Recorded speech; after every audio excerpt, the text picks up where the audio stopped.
Okay, welcome to the Estonian Cultural Garden. This is our annual Victory Day / St. John's Day observance, or Võidupüha ja jaanipäev. We've been hosting these since 1966. I think that's 57 years worth now. I just looked at the front page of our guest book and saw that the first name in there was Ernst Jaakson, who was the great Estonian diplomat that kept Estonia diplomatically alive for 50 years. At this point, I'd like to invite Triina Pirn to come up and lead us in the prayer. Palvetagem. Kõige väeline igavene Jumal. Vabandust, see on vale palve. Kõige väeline Jumal, taeva ja maa issand, meie Isa Jeesuses Kristuses. Sinu südamesse saadame oma igatsused ja palved. Varja ja hoia meie põlist kodu ja rahvast. Juhata oma vaimuga valitsust ja kõiki, kes seisavad meie rahva teenistuses, et nad kõikumatult käiksid õiguse ja armastuse teel. Õpeta meid elama rahulist ja vaikset elu Jumala kartuses ja aususes. Hoia ja õnnista meie rahva laiali pillatud lapsi nende teedel ja kinnita meie hinge kahtlustes ning kannatustes. Valva, et kõik rahvad jõuaksid sellele eesmärgile, kus valitseb rahu õiguses ja õigusarmastuses, kus südamed ja elu, tööd ja võitluski pühitseb sinu rahu, rõõm ja armastuse vaim Jeesuse Kristuse, meie issanda läbi. Amen. Ja see aasta, this year I didn't translate it into English, but I'll translate this next little one into English, which I think of as a prayer. Now remains faith, hope, and love. The greatest of these is love. Nüüd jääb usk, lootus, armastus, usk, lootus, armastus.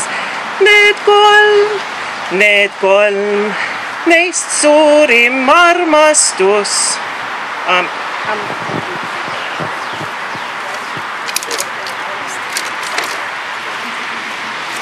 Tänan väga, Triina. To begin with here, I wanted to just welcome all of the guests from Michigan, the Bussar family, who seems to have shown up entirely. And I'd like to especially welcome Karin Roos, who made it here from her recent injuries, and the senior member of the Estonian Cultural Garden, Mrs. Leah Staff, came here today. She has been with the garden since I think their second year as an organization.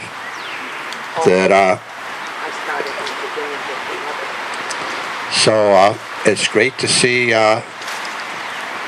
so many of our folks out here. I think we have over 30 today, which I was hoping for. And I wrote this speech about a week ago, and at that point I thought I'd talk briefly and mention a few things about current events, but as you all know, current events changed radically over the last 24 hours or so.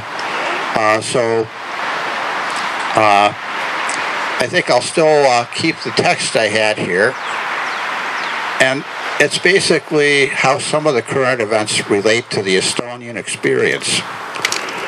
And I'm quoting some from a statement by Estonia's Foreign Minister Margus Tsahkna on June 14th, the commemoration of the mass deportations. And this is from his speech. Today we're remembering all those who became victims of deportations and the communist regime in Estonia. It was 82 years ago, and several generations have grown up since then. But the memory of the deportation still stays with the people of Estonia, even as years pass. These grave crimes against humanity should not have occurred again. Unfortunately, they have a direct link with the present, as millions of Ukrainians are fighting for their lives and their loved ones. Russia's war in Ukraine has continued for more than a year. It's been factually established that numerous and grave crimes are being committed in areas under Russian control. Extrajudicial killings, arrests, kidnapping, torture, and rape on a mass scale. More than 19,000 children have been forcibly taken to Russia. More than 10,000 innocent people have been killed. It's the responsibility of Estonia and the international community to offer Ukraine every support until it has won the war, and to make sure that no crime committed in Ukraine goes unpunished.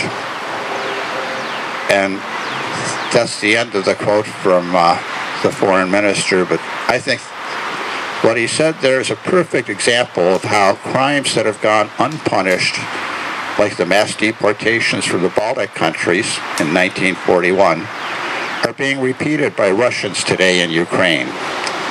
We must ensure that these crimes not go unpunished this time around.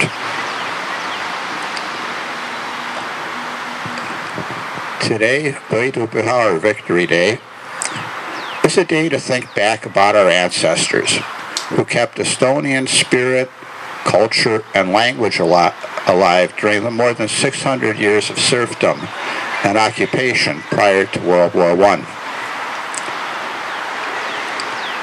That's a remarkable achievement when you consider for 600 years they weren't masters of their own country, they were enslaved, and yet they maintained their culture during all that time. We also remember those of our ancestors who fought for Estonian independence, declared in 1918 but not secured until June 23, 1919, the end of our War of Independence. 3,588 of them died in that battle, and about 15,000 were injured. And their sacrifice led directly to Estonia's independence. A negotiated settlement of borders was reached on February 2, 1920. Terms of the treaty stated that Russia renounced in perpetuity all rights to the territory of Estonia. And we can see where their promises are not very valuable to Ukraine, because they promised to recognize their borders when Ukraine willingly gave up their nuclear weapons. I'd like to also remember those of our ancestors who defended our country during World War II, and the Forrest brothers who continued that battle for Estonian liberty. We honor the dissidents that led the effort to reestablish our independence, finally succeeding in 1990. We honor those Estonians in exile that supported the effort to reestablish independence through political activism around the globe, and particularly at the UN. Today, I also want to honor those local Estonians that we have lost during the past year. Mrs. Herisia Lapp was laid to rest just last month. Mr. Avo Puussaar passed away last December, and Mr. Marty Puussaar passed away last January. Avo has been supporting Estonian activity around Cleveland for as long as I remember, and I'm no longer young. He was always our sound man. We could count on him to provide amplification for our speeches and our message. Throughout the years when we were actively demanding freedom for the Baltic states via the Baltic American Committee of Greater Cleveland, he was always carrying speakers, microphones, extension cords, amplifiers to every event at the cultural gardens or at the parks around Cleveland where we made ourselves heard. But most importantly, Avo was the husband of our Estonian Cultural Garden president, Erika, and the father of Marty. And Erika and Marty have been sort of the backbone of our garden for the last, I don't know how many years now, but they kept the garden looking beautiful, organized the work days, took part in broader cultural garden activities, and are one of the reasons this place is as beautiful as it is. And Marty Boussard, along with his children, Sam and Emmy, have been providing support to this Estonian cultural garden for at least, well, I'd say Sam for probably 20 years, Emmy for a little bit less. But Marty went out of his way to make sure that his children had child-size equipment to use. Small backpack blowers for children. Unfortunately, Marty outgrew his in a matter of minutes, I think.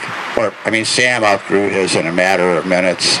But over the years, they spread a lot of mulch, blew a lot of leaves, did a lot of work around here.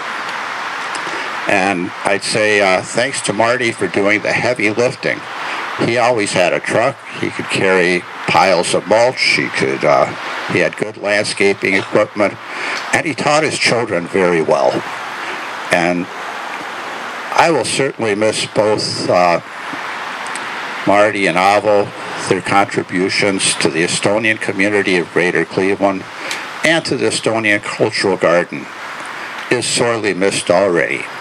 I would like to honor them both with a moment of silence, where we can reflect fondly on their impact on our lives.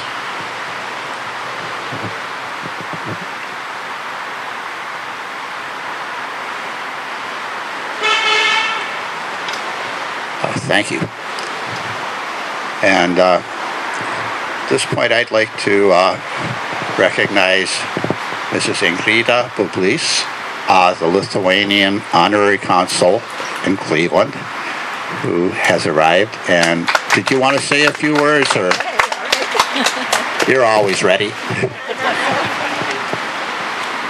Well, thank you, Tumas.